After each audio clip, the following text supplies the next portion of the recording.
Berlinale Panorama.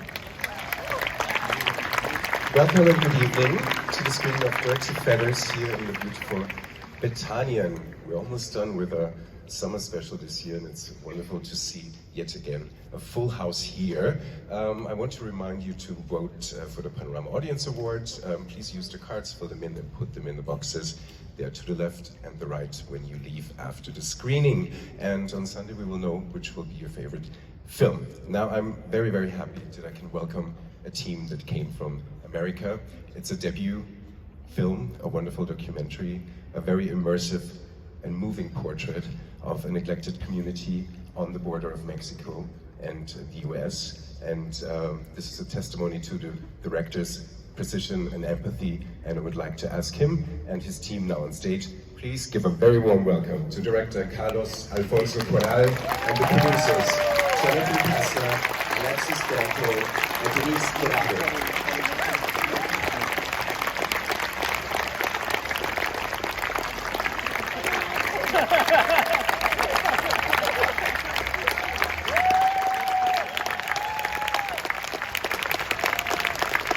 Welcome. Thank you. Into Born Berlin. Thank you. Carlos, before the film, always standing in the light, sorry. Maybe you can tell us a little bit about your background. This is your first feature-length film, but you've worked as a photographer, for instance, also. Maybe you can tell us a little bit about the journey. Yeah, so I first started with still photography in my hometown in El Paso and Ciudad Juarez, which is a border town. And yeah, I usually just took pictures, but then I wanted to start doing film because after my grandpa passed away, everybody got a box of his own memorabilia, and mine happened to have a hat, a belt, and a movie of Fellini. And right off the bat, I saw Fellini 8.5, and it changed my life. And after that, there's a cafe in El Paso called Fellini Film Cafe, and the lady there, Betty Zaltzman, she took me in and I became a barista, a projectionist, and she had, part of it was a theater that screened 2 films a night, and then they had a whole rental of foreign films. And she had it very organized where there was like binders with interviews of the directors and categorized by country and year. And I told her I wanted to study film in an academy, like a film school, and she told me that would be the worst thing to do. So she said, this is your school, like you're surrounded by all these great filmmakers. And she went ahead and just gave me homework and told me to check Brazilian cinema. And then, yeah, she went through country and movement, and while we're making tortas and Italian sodas and coffee, she would really test me, like, were you really watching these movies? Like, what happens to this character and this scene? And she would try to trick me and say, do you remember this scene? And it wasn't even in the movie, and I'd say, I don't think so. And so, yeah, so she took me in, and her father, who started the cafe, had this like manifesto saying like cinema is the universal language, and all these really great like rules about cinema. And so yeah, after learning and seeing so much of these films and 2 films a night being projected, I was just immersed. And yeah, that's where my passion started. Maybe you can tell us a little bit about how this whole journey with Dirty Feathers started. Yeah, so Dirty Feathers started right after my paternal uncle, my father's brother, he passed away, and he had a similar lifestyle to the characters in this film.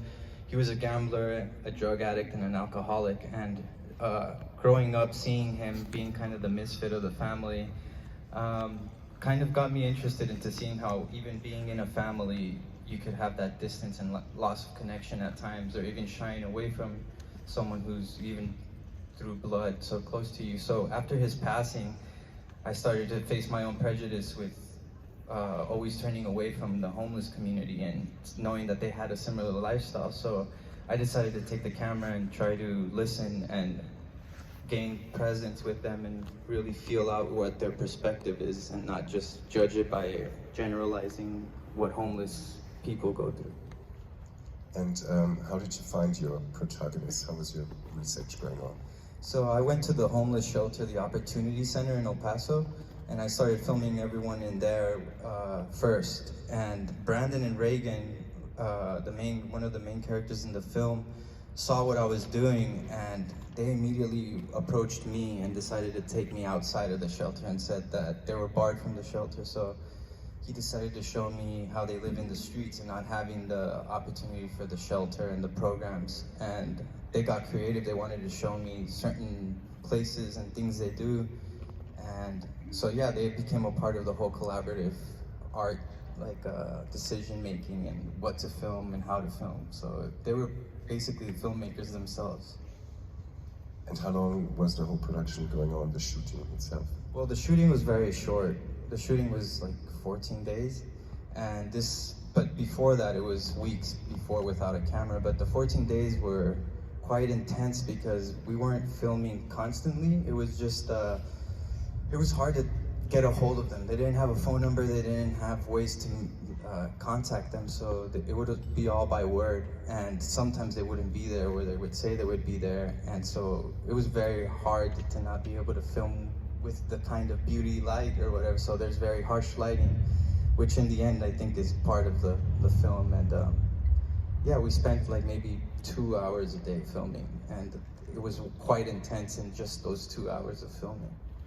I mean, the trust and the intimacy that really comes across the screen is quite astonishing.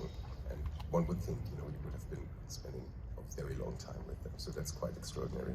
Yeah, thank you. Yeah, I mean, I think it was just, we related so well with being like misfits and outsiders, because in high school I was rarely in a big group.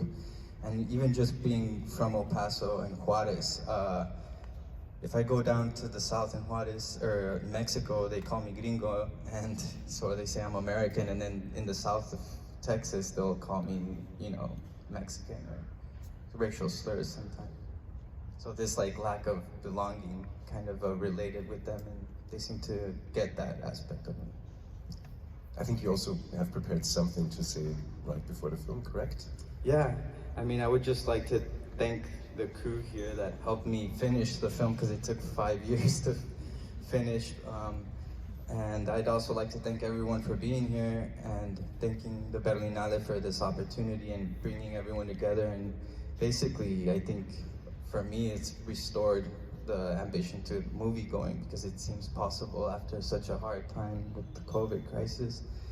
But I do want to say that it's an honor and a privilege to be standing here to present the film in front of a live audience, and which is practically the biggest key element in the culture of cinema, is that we all gather here as strangers, and we share not only silence but darkness, and are allowing ourselves to be illuminated by images, enveloped by sound, and moved by stories, characters, and moments.